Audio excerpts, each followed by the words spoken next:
ini saya katakan tidak urgen karena ini kita masa pandemi, mestinya fokus kita tidak untuk pindah ibu kota. Dan biayanya itu katanya 466 itu membengkak bisa 2-3 kali loh Mas. Itu orang lah duitnya kok ngendi gitu loh ya. Dari mana ini yang saya lowong kita bayar hutang aja berat sekali kok. Masih berat, bunganya tok aja berat loh Mas. Apalagi sampai pokoknya gitu ya. Nah, kemudian yang berikutnya tidak urgennya itu karena menurut saya itu Jakarta itu masih layak. Dan bahkan kalau saya lihat tuh makin baik gitu loh ya.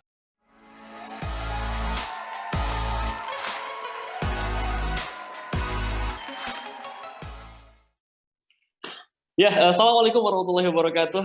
Puan dan Tuan semua, balik lagi di segmen Tanya Profesor setelah beberapa hari kita nggak tayang nih Prof nih. Iya. Tetap di channel yang radikal, ramah terdidik dan berakal, dan seperti biasa sudah ada Prof Suteki. Assalamualaikum Prof Suteki. Waalaikumsalam warahmatullahi wabarakatuh. Alhamdulillah.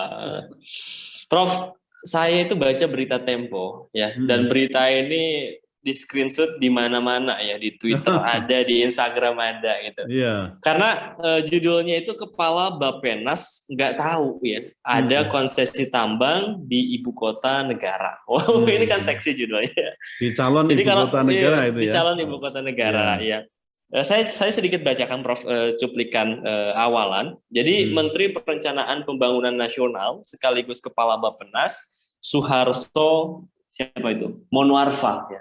Tidak tahu sebagian lahan di ibu kota negara atau IKN ini merupakan wilayah konsesi tambang. Ia mengira konsesi tambang yang dipegang sejumlah perusahaan itu merupakan izin lama yang telah diselesaikan. Ini kalau saya lihat nih Prof ya, kan undang-undang IKN itu terus dikebut nih Prof ya. Dikebut, woro-woronya nyaring sekali ya, benar-benar ada kesan ya diburu-buru gitu. Sementara terkesan urgen. Yang jadi persoalan itu iya. Sementara yang jadi ketua Bappenas itu nggak tahu itu tentang konsesi tambang di wilayah calon IKN ini. Bagaimana tanggapan jenengan terkait dengan hal ini? Iya, mungkin kalau dikatakan nggak tahu ya kurang pas ya. Oke.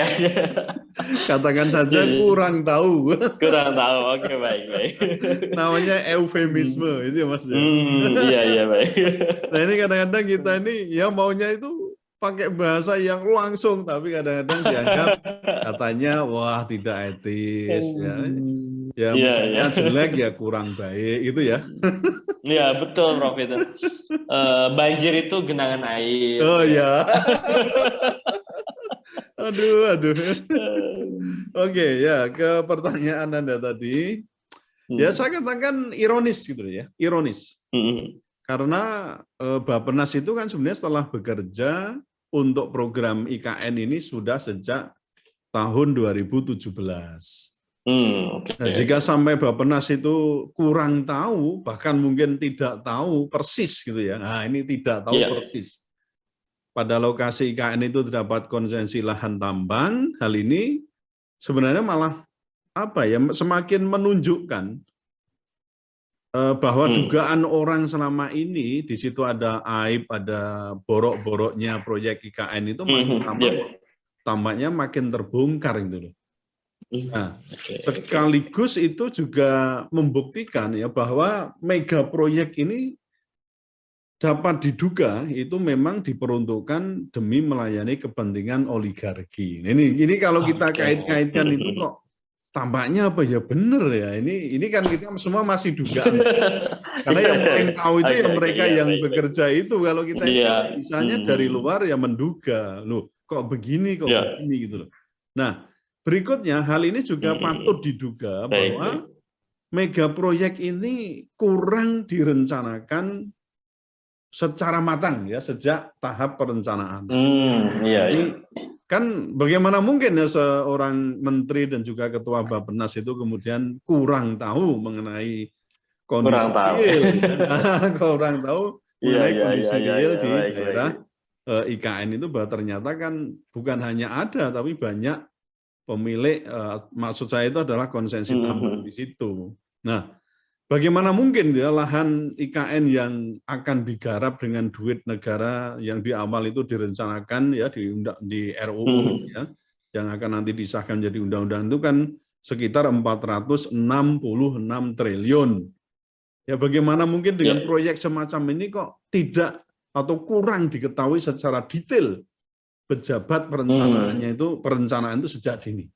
Nah, pertanyaan ini juga mungkin lebih lanjut ya. Pertanyaan lebih lanjutnya adalah apakah memang mega proyek ini benar-benar proyek yang profesional gitu ya, atau mungkin proyek yang dalam tanda kutip itu kurang meyakinkan gitu loh. Jadi atau mungkin bahasa kasarnya itu agak amatiran gitulah.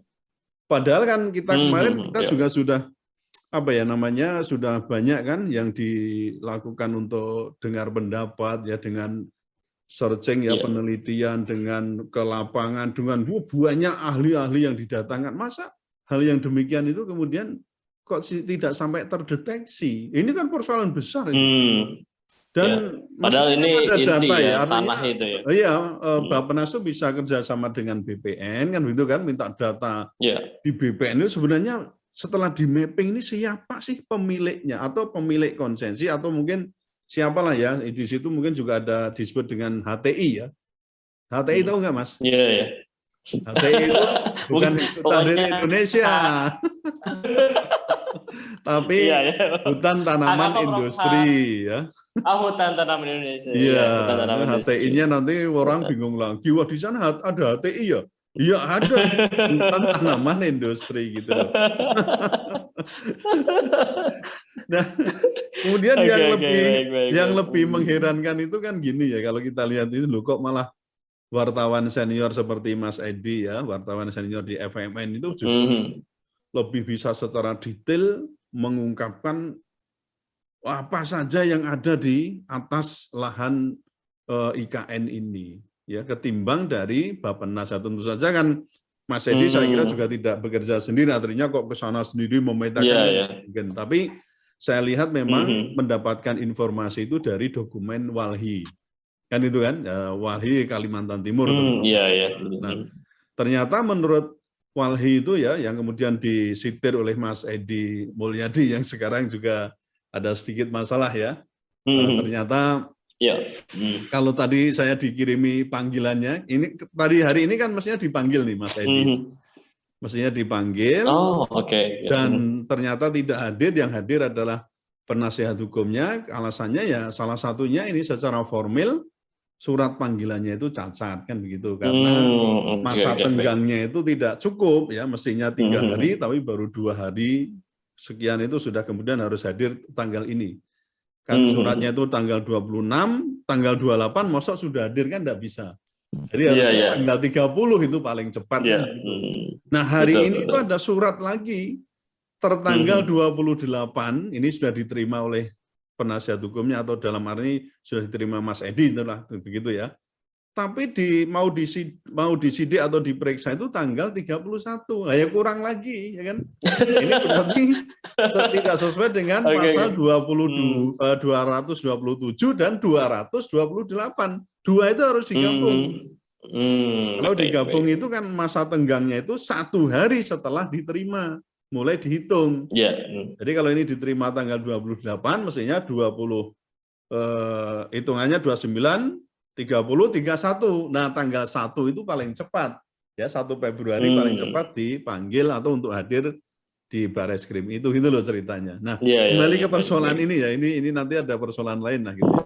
Jadi Mas Edi itu justru kok lebih banyak tahu gitu loh ya. Jadi ya tadi data diambil dari Walhi, misalnya disebutkan di situ ada nama-nama Pak Hasim Joyo Hadikusumo, ya tidak lain Anda tahu siapa itu. Kemudian Sukanto Tanoto, kemudian ada Reza Herwindo, ya, kemudian juga ada Pak Luhut Binsar Panjaitan, ya, itu ada di situ dengan segala PT yang ada lah gitu ya. Intinya itu perusahaan-perusahaan justru bisa yang menguasai daerah itu justru itu disebutkan secara jelas ya, secara akurat oleh Mas Edi yang bersumber dari Walhi. Nah itu kan jadi ya saya herannya itu di situ kok malah pihak lain itu secara detail bisa, bukan main. Saya kalau baca laporannya Walhi itu, waduh, hebat betul ini data ini ya. Nah, itu maksudnya kenapa misalnya saya kadang bertanya loh, kok kenapa sih tidak sejak awal nggak kerja sama aja dengan Walhi gitu loh, Mas? Iya. Kan enak itu loh ya, Walhi itu kerjanya kayak gitu ya kan. Nanti ditambah dengan ICW kayak begitu, itu keren. Jadi memang kalau di negara demokrasi itu yang LSM macam-macam gini jangan diabaikan. Diajak kerjasama, tapi bukan berarti memberikan stempel bahwa semuanya beres. Justru ini sebagai kekuatan penyeimbang gitu loh. Untuk kontrol atau mungkin mereka punya data bagus, kita ambil. Nah itu apakah juga sudah dilakukan atau belum, saya tidak tahu persis. Tapi kalau mengingat perbedaan yang cukup banyak gini kok kayaknya kerjasama dengan LSM setempat kok kurang ya, bukan tidak ada, menurut saya kurang. Iya. Gitu, Mas. Oke, baik, Prof. Berarti kalau di sini kan ada ketidakjelasan nih dari lokasi IKN sebetulnya. Kalau BPN itu, Bappenas itu nggak tahu gitu. Loh, kalau saya tanyakan, lokasinya jelas, cuma apa saja yang ada di lokasi itu yang kurang akurat, gitu loh, Mas. Lokasi jelas dong. 256.000 sekian hektar kan jelas itu. Oke. Nah, tapi dari yang ketidakakuratan itu, Prof ya, adakah persoalan hukum ya jika pemetaan detail lokasi itu tidak akurat seperti yang jenengan bilang, Prof? Gimana itu? Ya jawabannya pasti ada gitu ya. Oke. Jadi persoalan hukum itu selalu akan embedded ya, akan menyertai persoalan-persoalan yang lain dan juga nanti akan mengakibatkan ada akibat hukum namanya ya. Itu juga ada. Jadi kalau saya katakan persoalan hukum itu sebagai akibat dari pemetaan yang kurang akurat itu ya. Itu misalnya pertama ya, ini percepatan yang dalam hal ini kan dilakukan dalam rangka untuk penyediaan kepastian hukum, terutama untuk pendanaan pembangunan IKN. Jadi percepatan proyek itu, atau maksudnya perencanaan itu dilakukan mestinya ya, terutama dalam hal pembuatan undang-undang kemarin ya, itu kan Anda nilai tadi kan cepat gitu ya, hanya 42 hari ya, itu cukup cepat lah ya. Nah sebenarnya ini undang-undang kan dipakai sebagai landasan untuk apa tadi? Supaya ada kepastian hukum untuk apa? Pendanaan pembangunan IKN. Seperti disebutkan di undang-undang itu kan, nanti kalau jadi undang-undang kan tadi, dana yang awal itu direncanakan kan 466 triliun. Loh itu diwadai dalam bentuk undang-undang loh Mas, bukan sembarangan itu. Nah, kalau ini kemudian misalnya tidak pasti, terus mau bagaimana nanti pendanaannya? Apakah nanti akan mengembang bisa 2 kali lipat? Kan itu kan? Kenapa? Karena nanti juga kita akan bicara dari sumbernya juga. Selain nanti bisa mengembang, terus sumbernya dari mana? Kan jelas tuh mestinya sumbernya kan dari APBN kan mestinya gitu kan. Yang sebesar kira-kira 54 ya, 54 sekian persen lah itu ya. Mungkin sampai 60-an, 54 sampai sekian 60% itu. Nah, itu kan juga akan harus ada apa? Harus ada akurasi. Data itu harus akurat. Sehingga nanti misalnya apakah boleh ya kemudian mengambil dana itu dari dana PEN ya. PEN itu pemulihan ekonomi nasional. Itu kan harus dipakai untuk pemulihan ekonomi nasional dalam rangka karena kita mengalami masa pandemi ini. Nah, kalau itu kemudian kan ada berita juga mau diambil dari situ, itu sudah merupakan sebuah pelanggaran kan itu. Itu yang pertama. Kemudian yang kedua, persoalan perlindungan masyarakat adat yang bisa jadi itu jadi tidak jelas ya, karena apa? Ketidakjelasan itu membuat model cara perlindungan masyarakat adat itu juga kurang bisa dijamin. Termasuk apa? Lingkungan hidupnya. Misalnya kewajiban reklamasi atas lubang tambang batu bara yang kalau misalnya tidak jelas datanya, ya berarti ya tidak jelas pula. Tidak bisa dijamin secara tuntas. Padahal kan penambang itu punya kewajiban untuk apa? Menutup kembali, namanya melakukan reklamasi ya. Supaya ya lingkungannya setidaknya pulih lah, tidak lalu lubang-lubang yang katanya itu lubang neraka katanya. Itu yang itu terus Iya. dihindari. Nah, menurut penelitian Walhi itu juga banyak ya, ada lubang-lubang itu. Nah, kalau misalnya sampai BPN tidak tahu persis, terus nanti siapa ini yang mau menutup lubang-lubang ini? Nah, berarti negara lagi yang turun. Nah, sementara kan tahu repot lagi ya, Prof. Ya, royalti dari batu bara itu ya sesuai dengan undang-undang minerba itu kan malah 0%. Ya, untuk apa gitu ya dapatnya negara. Karena rugi dan rugi dan rugi. Ya, siapa yang untung? Ya tadi pengusaha. Siapa itu yang kita sebut dengan oligarki itu. Oligarki. Melakukan pemutihan kan itu kan ada berita-berita bahwa nanti lubang-lubangnya atau dosa-dosa dari para pengembang itu akan dilakukan pemutihan. Nah, kalau yang langsung tangani negara berarti kan diputihkan itu. Padahal kan itu kewajiban pengembang untuk tadi menutup lubang-lubang atau melakukan reklamasi itu. Itu yang kedua. Lalu yang ketiga, ada kemungkinan begini ya, persoalan tukar guling tanah HTI. Nah, HTI tadi hutan tanaman ya. Dan konsesi tambang itu dinilai tidak pasti. Kalau tadi datanya juga tidak akurat. Nah, hal ini juga berakibat pada perlindungan lahan dan masyarakat adat di lokasi pengganti. Ya, persoalan penggantian ini kan jadi tidak langsung di tempat itu. Bisa jadi Mas, karena ini kan prosesnya yang melakukan kan negara ya, yang punya gawe itu kan negara. Maka disebut dengan proyek ini. Bisa jadi nanti penggantian ini tukar gulingnya itu tidak di Kalimantan, bisa kemudian di Sulawesi atau mungkin di Sumatera. Nah, itu kan ada kemungkinan begitu. Nah, itu berarti nanti apa ya? Kalau tidak ada tukar gulingnya itu tidak secara pasti dan juga istilahnya itu akurat gitu ya.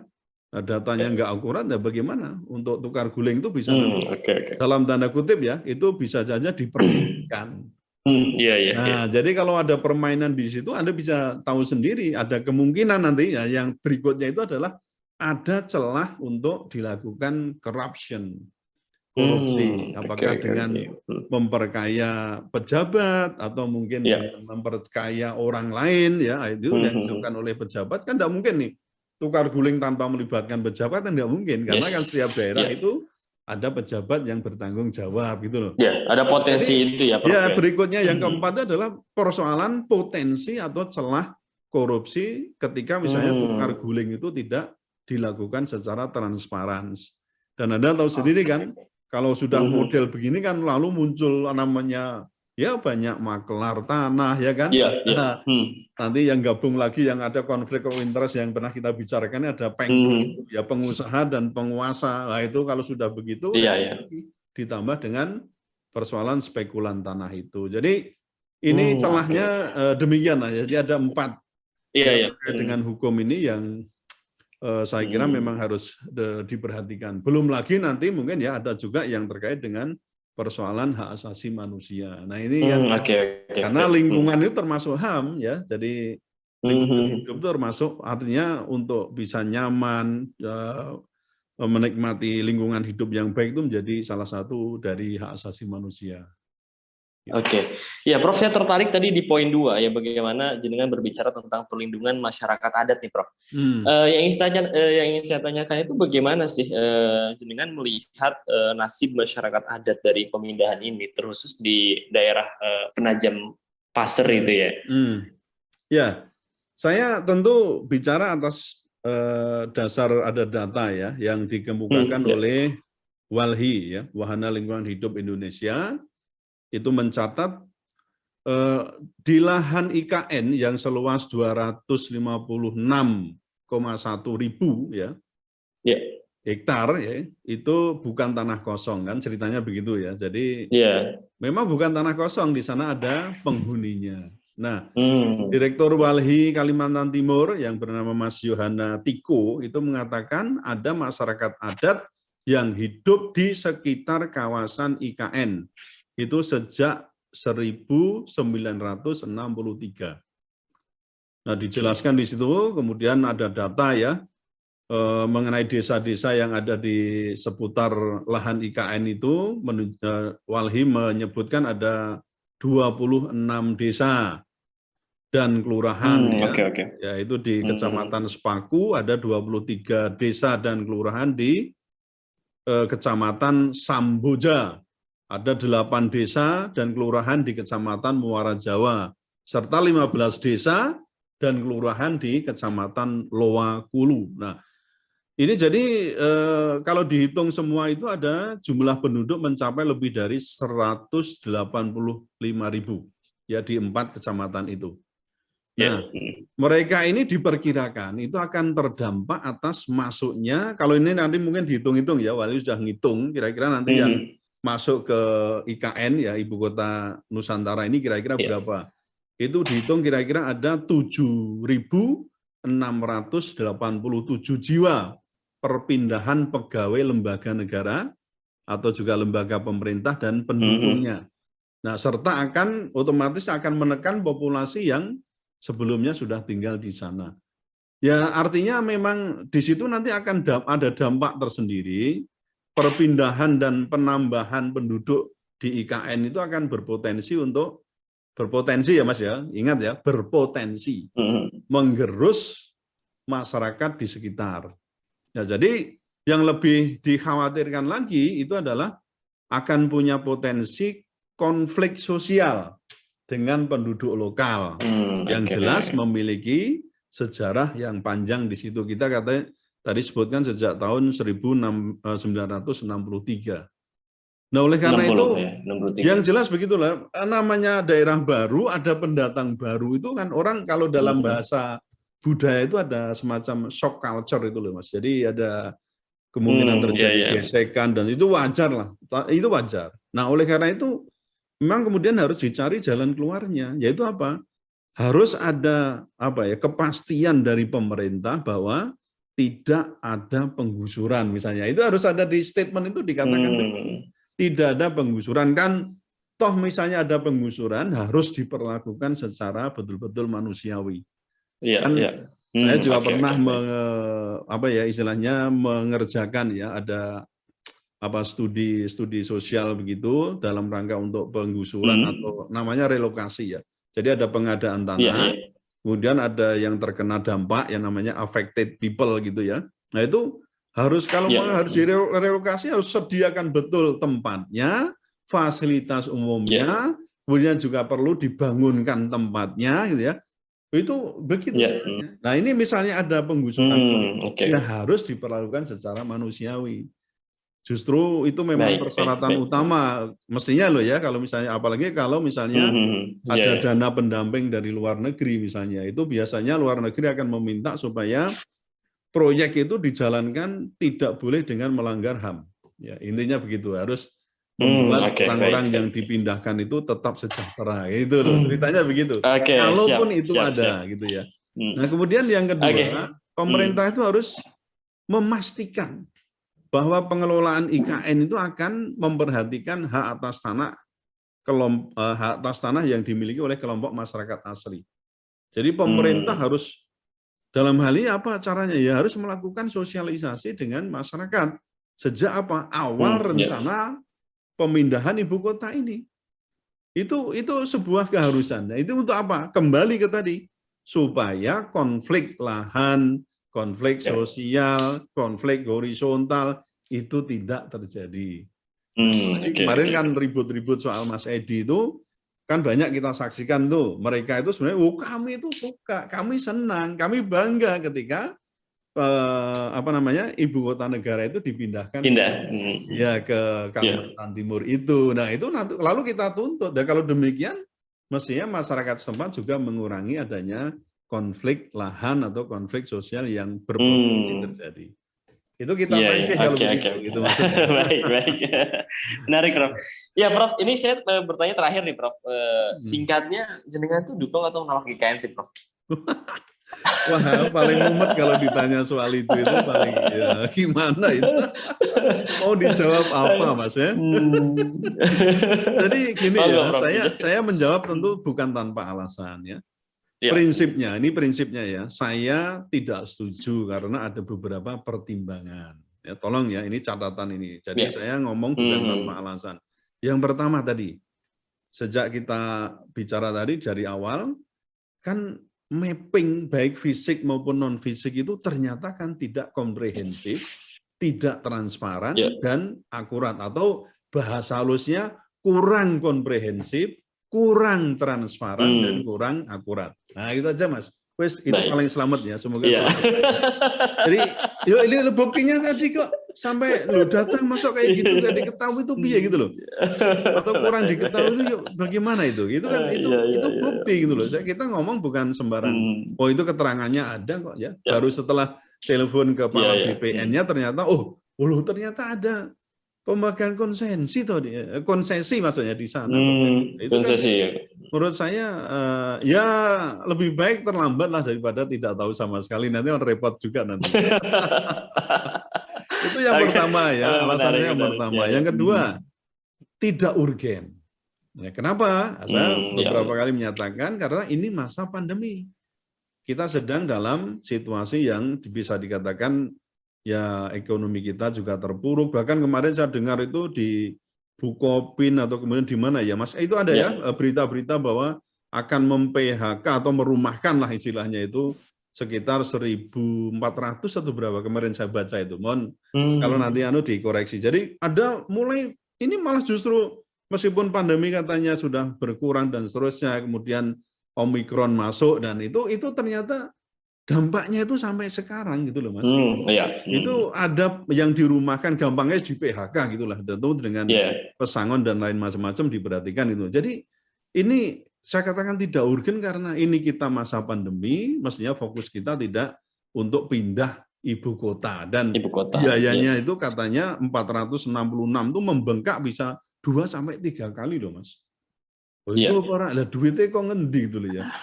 Itu dari mana ini yang saya lowong kita bayar hutang aja berat sekali kok. Masih berat, bunganya toh aja berat loh Mas. Apalagi sampai gitu ya. Nah, kemudian yang berikutnya tidak urgennya itu karena menurut saya itu Jakarta itu masih layak. Dan bahkan kalau saya lihat tuh makin baik gitu loh ya. Bukan makin buruk. Kalau banjir itu hampir Semarang pun juga banjir, lain banjir. Mungkin yang daerah yang mau kita tuju itu menurut berita loh, menurut berita di Kalimantan Timur pun itu ada sebagian yang daerah itu juga kebanjiran. Kan ada itu di pemberitaan. Kalau salah, salahkan yang pemberitaan itu. Tapi saya baca itu banjir juga itu loh ya. Dan itu hal yang biasa itu loh. Banjir itu biasa. Dan lalu upaya kita supaya nggak banjir, nah di situ drainase, pembuangan air macam-macam dibikin waduk macam-macam ya. Embung atau apalah ya situ dan seterusnya itu nanti kan bisa itu loh. Kalau sementara sekarang banjir, nah nanti juga ada upaya lagi supaya nggak banjir gimana? Ya penebangan hutan harus mulai dihentikan, kan? Cari sumber daya alam yang lain yang saya kira tidak langsung mengganggu paru-paru dunia misalnya. Nah, urgennya itu kalau misalnya tadi saya katakan Jakarta itu tetap masih layak menurut saya. Nah, tadi kalau misalnya ada banjir, ada ini ya, kalau ada masalah itu kita atasi gitu loh ya. Bukan kita lari dari masalah. Menghadapi masalah kan betul gitu kan? Iya. Kalau untuk Jakarta ya itu tetap layak dan kita tahu sendiri bahwa Jakarta itu kan mempunyai nilai sejarah yang bukan main, betul kan? Bagaimana umat Islam waktu itu juga memenangkan ya, kalau nggak salah Fathahilah kan yang bagaimana dari penjajah itu ya. Artinya Jayakarta ini kan melekat dengan kelahiran NKRI. Ini yang nggak boleh kita lupakan. Jadi maksud saya begini, kalau tetap di Jakarta pun saya kira tetap bisa eksis kan. Ya, kalau macet ya diatasi kan. Pak Anies ini juga sedang membangun bagaimana transportasinya, connecting-nya kan itu kan udah diberikan. Nah, ini semakin banyak orang menggunakan transportasi publik, ya kan? Oh itu kan cara-cara supaya nanti Jakarta itu bisa lebih ramah gitu. Saya pun kan nggak pengen jadi mau hidup di Jakarta enggak gitu. Semarang ya juga sudah baik gitulah maksudnya ya. Nah, ya maksud saya ketika Jakarta itu masih layak untuk ditinggali dan punya nilai sejarah macam-macam, saya kira itu tadi tidak urgen. Nah, jadi kalau misalnya nanti kok mau begitu, ya nanti siapkan dulu di daerah yang baru itu harus sudah bertumbuh kan itu kan Mas. Iya, iya. Kita harus dalam waktu misalnya punya target, pokoknya nanti tanggal 17 Agustus tahun 2024, sebelum misalnya Pak Jokowi mengakhiri masa jabatan, pokoknya harus sudah pitulasan di sana, sudah 17-an. Nah, itu kan enggak, menurut saya itu nggak bisa semacam itu. Itu menurut saya termasuk terlalu memaksakan. Sementara tadi perencanaannya aja masih cukup memprihatinkan. Kita punya target macam itu. Itu yang kedua. Kemudian yang ketiga, bentuk pemerintahan daerah khusus dengan sebutan otorita itu bertentangan dengan original intents ya, pasal 18 dan pasal 18A Undang-Undang Dasar 1945. Karena memang yang kita kenal itu kan ya namanya provinsi, ada kabupaten, ada kota, kan itu aja. Ya jadi harusnya juga sama, harus bentuknya harus provinsi, kan itu aja. Nah kalau provinsi kan mesti harus disiapkan dulu masyarakatnya mana lah. Setelah ada masyarakat kan nanti harus apa Mas? Milih DPR ya kan, DPRD kan itu kan. Juga ada pilkada. Lalu kalau untuk memilih pilkada pemimpinan daerahnya gimana ya? Dengan pilkada.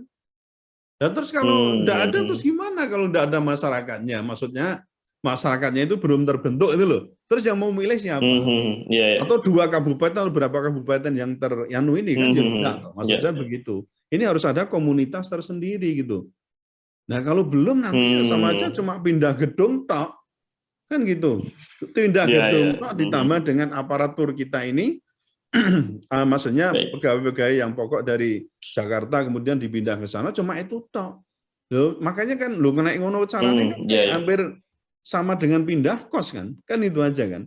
Nah kalau mau ibu kota, wah makanya kan menurut saya memang undang-undang ini harus betul ya, itu harus menyebutkan dulu apa syarat-syarat sebuah ibu kota negara. Oh disebutkan kriterianya ini, macamnya ini, setidaknya luasnya sedemikian, masyarakatnya sudah ada, terbentuk macam-macam, itu baru bisa pindah di sana.